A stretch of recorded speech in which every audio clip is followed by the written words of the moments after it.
Welcome to the 700 Club. For the first time since 2014, Israeli troops are gathering on the border with Gaza. They're preparing to invade to stop the constant barrage of rockets from Hamas and other Islamic groups. The rocket attacks have put millions of Israelis in harm's way. CBN's Chris Mitchell traveled to the Jewish communities under fire near the border to bring us this first-hand report. This video shows the buildup of tanks, troops, and equipment along Israel's border with Gaza. Israel has called up thousands of reservists for what many here believe could be a ground invasion into Gaza after days of constant rocket fire. And we are prepared for any potential scenario as the military, and additional guidance we'll get from the political level. But we'll do whatever is necessary, whatever we can do to make sure that people can sleep in their homes and that what you're seeing here doesn't happen. Since Monday, Hamas and other Palestinian terror groups from the Gaza Strip, about 2 miles behind me, have fired around 2,000 rockets into southern and central Israel. But it's becoming clear Israel is not just fighting these Palestinian groups, but the one who funds, arms, and supports them, the Islamic Republic of Iran. This is a Palestinian Islamic Jihad official boasting of its relationship with Iran. The Mujahideen in Gaza and in Lebanon use Iranian weapons to strike the Zionists. We buy our weapons with Iranian money. An important part of our activity is under the supervision of Iranian experts. I'm not sorry. I'm proud to say that the rockets that are used to pound Tel Aviv have an Iranian signature on them, the signature of Qasem Soleimani. With Iran's support for the terrorists, more than 1 million Israelis are living under the threat of rockets falling at any moment. Put it in park, put it in park. This is the town of Ofakim near the border. Our CBN News crew hit the ground when we heard the red alert alarm.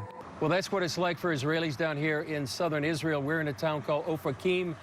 We heard the red alert called Seva Adom. We had to stop the car, get out, and just lay on the ground. That's what Israelis have been doing for several days now, and maybe several more, depending on what happens inside the Gaza Strip. Moments later, the siren sounded again, and this time we joined Israelis rushing for the nearest bomb shelter. Naama Gigi shared what life is like with this constant threat. It's terrifying. It's terrifying. I'm live here, but I'm working near to Gaza, Israel-Gaza border, and then there we have 10 seconds. So I remember a year ago, 2 years ago actually, when siren was on, and we just took babies and ran inside the bomb shelter, and you don't have the time to think. With no sign that Hamas and other terror groups are willing to stop the rocket fire, it appears Israel is now willing to put boots on the ground to end this conflict and keep Israelis out of bomb shelters. Chris Mitchell from Israeli communities in southern Israel near the Gaza border. Now, there's a report, eyewitness accounts of the current terror that's happening in Israel. Imagine driving along the road and hearing the sirens. You've got to stop. You've got to get out and lay on the ground so you won't be hit by shrapnel from the incoming rockets, or being in your home and wondering, is the rocket going to hit my house? That's what's currently happening in Israel, and that is being sponsored by Iran. The Revolutionary Guard is supplying the money and the weapons and the intelligence and the expertise in order to launch these attacks against Israel. And we have a current administration that thinks that we can negotiate with them and somehow convince them not to acquire nuclear weapons. This is absolute insanity. To underline it, here's what happened at the U.S. Congress yesterday. There were 9 pro-Israel Democrats that wanted to speak in defense of Israel, in defense of Israel's right to exist, right to repel this kind of terror attack. Hamas is labeled by the U.S. State Department as a terrorist organization, and they wanted to respond. They were allocated 1 minute apiece for a total of 9 minutes. There were 11 other Democrats who wanted to speak against Israel. They were given a full hour. And in that hour, one of them said, well, I'm not hearing anything about what happened at Al-Aqsa. I'm not hearing about anything about Sheikh Jarrah, that neighborhood right next to the Temple Mount. that is the source of all of this controversy. And let's talk about that. What happened at Al-Aqsa? Well, the Muslims, the Arabs, got fireworks and rocks and stockpiled them at Al-Aqsa and then used that balcony to throw them at innocent civilians on the street below. That's the reason the security forces, they were forced to act to say you can't do that. You can't throw rocks at people. When you look at the neighborhood, let's go back to 1948. And why are there Arabs in that neighborhood? It's because the Jordanians expelled all the Jews who owned that land. There was a complete ethnic cleansing, if you will, of the West Bank and of Jerusalem. At the end of what the Jordanian Arabs did, there wasn't a single synagogue left in the West Bank, not a single synagogue left in Jerusalem. The Jewish quarter there were no Jews allowed.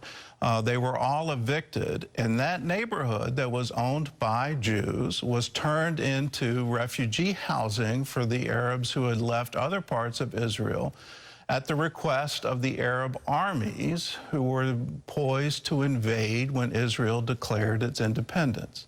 That's the real history.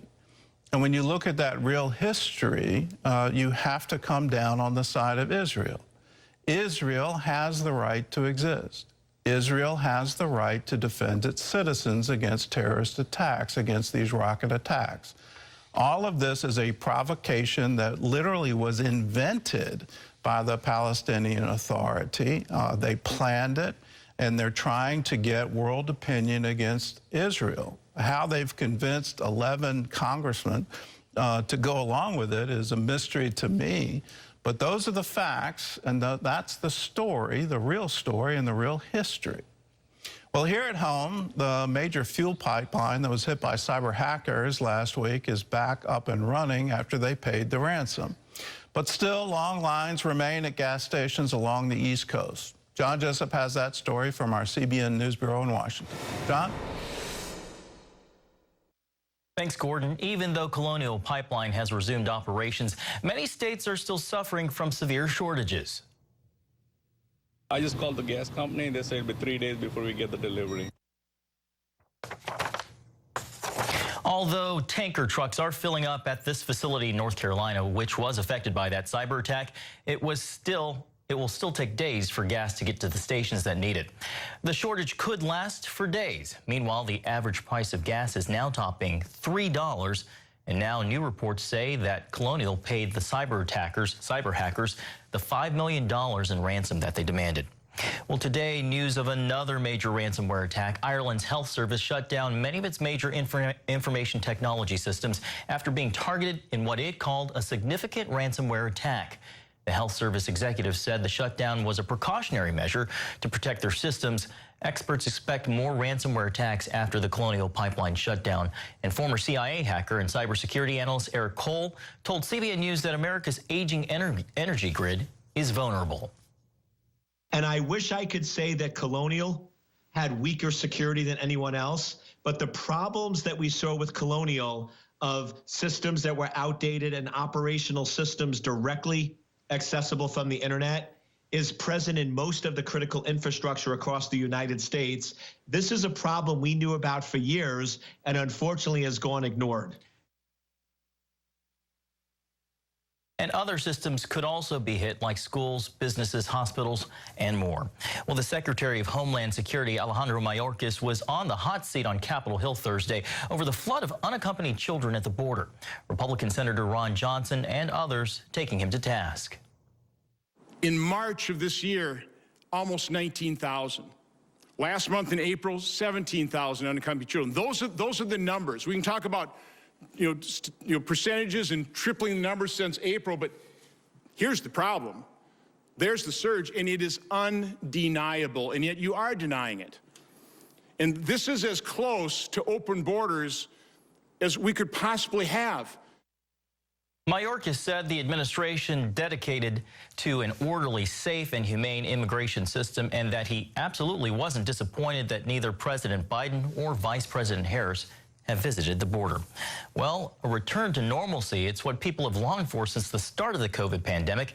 Now the Centers for Disease Control and Prevention says that moment has finally come if you're fully vaccinated. CBN's Caitlin Burke has this look at the new guidance.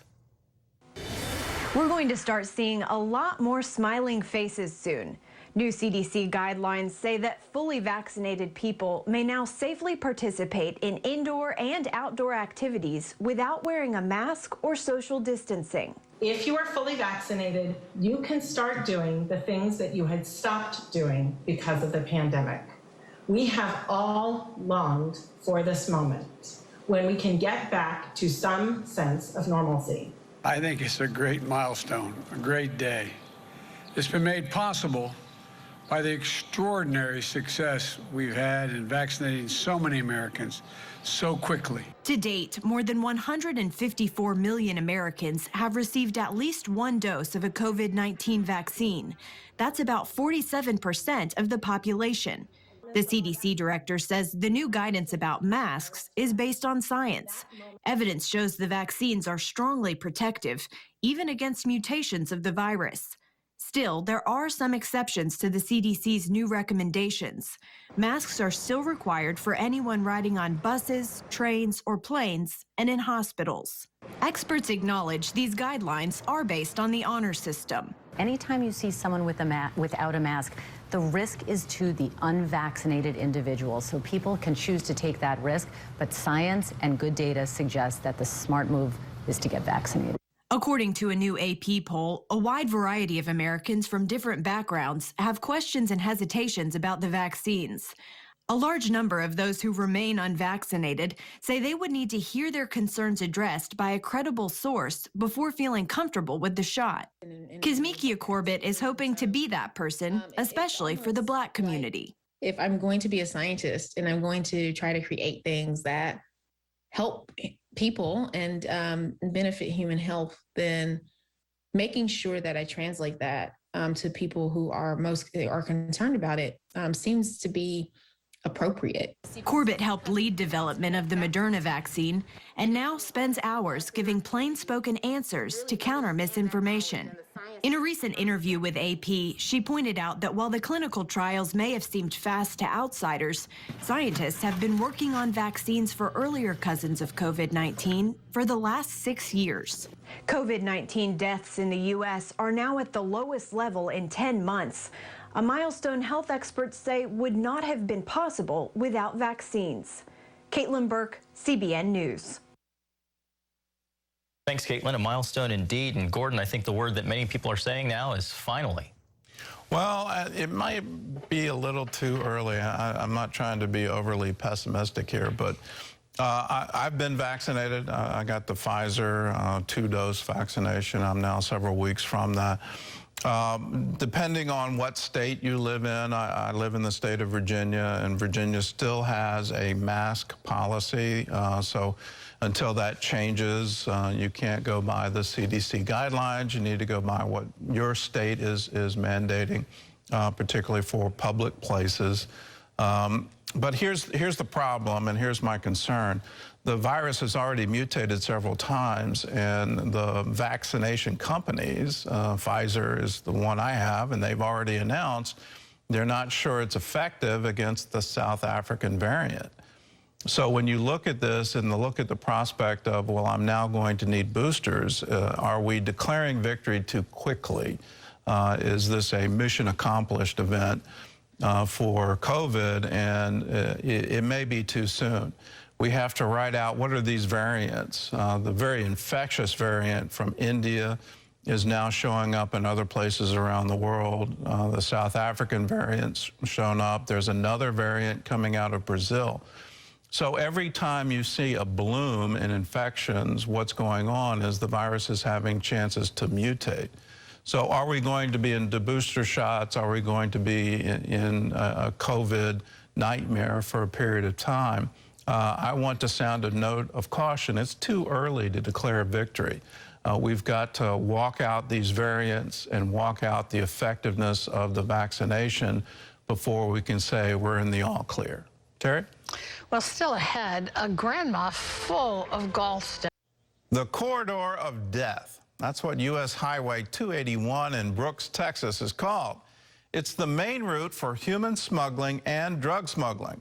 CBN News obtained disturbing video from this area of armed smugglers. Tara Mergener brings us this report on the untold extent of the crisis at our border and beyond. Armed with an assault rifle and 100 rounds of ammo, this smuggler races to make the handoff. Suddenly, several men jump from the back, making a break for the next car, hoping to outrun the law. CBN News obtained this shocking video, recorded by the smugglers themselves. And this isn't some scene playing out in a third world country. It's on the back roads of a small South Texas town. Someone's going to get hurt. There's a great sense of unease now that they know that they are carrying weapons, and it has been documented now. Intel hasn't wanted to share it, but it's gotten so brazen now that they want the public to know. This is Brooks County, some 70 miles north of the Mexico border. And it's clear evidence that ground zero of the immigration crisis is much larger than the border itself. U.S. Highway 281, it heads north, is the main corridor for human smuggling or drug smuggling. It's known as the corridor of death. And we see why within minutes of our arrival in Falfurrias. We are going to the very south end of the county on 281. Deputy Don White responding after another body turns up deep in South Texas brush country. One of dozens found in the past few months. We can see the prints. The footprints pointing in the direction of remains, decomposing under the hot Texas sun, not far from the beaten path. His body moved by animals from its original resting place, belongings scattered about the shrubs.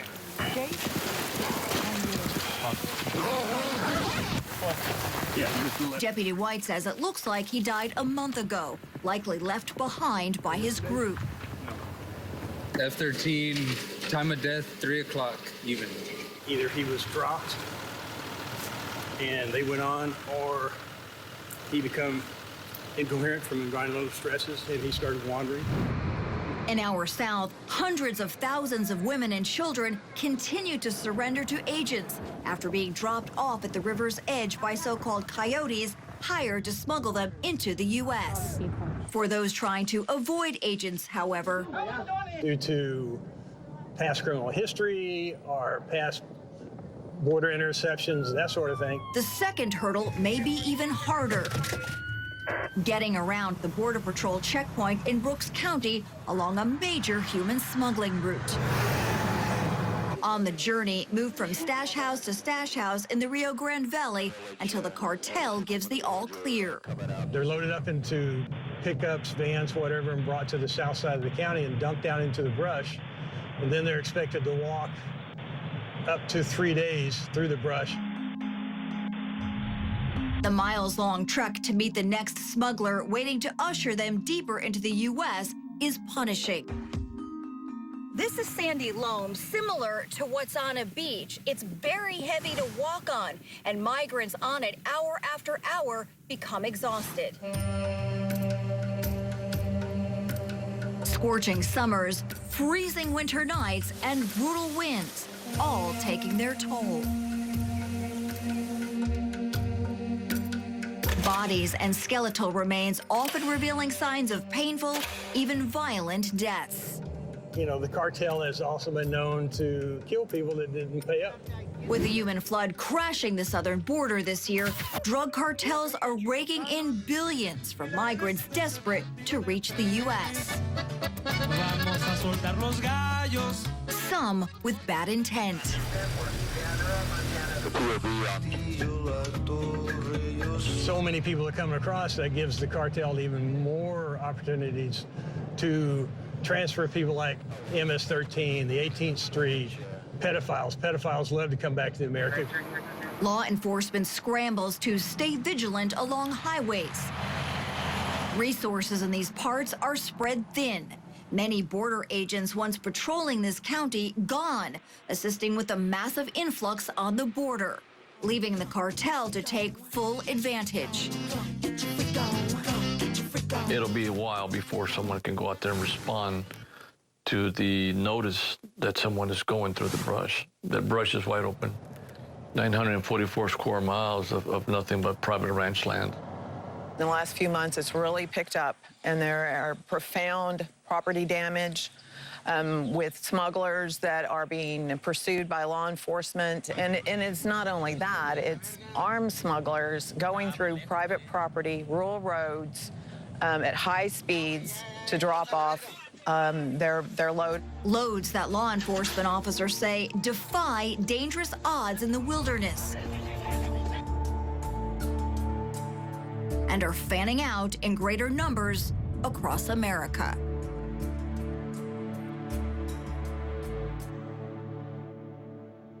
In Brooks County, Tara Bergener, CBN News. Well, that's just an eyewitness account of what's currently happening on our border. And it is an open border. When you look at the total numbers, they're skyrocketing. The numbers in March, the numbers in April are just through the roof. And then the reason is it's a new administration. So word's gone around the world that the border is open and come on in. The word's also out that you don't even have to show up for court. If you get caught and you get put into one of the camps, they're just going to release you. They're not going to hold you. And this is absolutely incredible. You have to enforce the immigration laws. You have to enforce your borders. That's what national integrity is all about. And these numbers are going to continue to go up. We're talking 170, 180, 190,000. Yeah, and how in the world can we absorb over 2 million people a year that come in undocumented? So this has to stop. This is a crisis. There's an obvious human cost to it. We need to say, okay, let's change it. I read something very interesting yesterday. That is, the Biden administration is quietly restarting building the wall. They're using the equipment and material. The Trump wall, the famous Trump wall. They're now saying, okay, well, maybe this is a good idea. I think even better would be to announce that it's no longer open season, an open border, I should say. And if you come in illegally to the United States, you're going to be deported. Terry? Well, come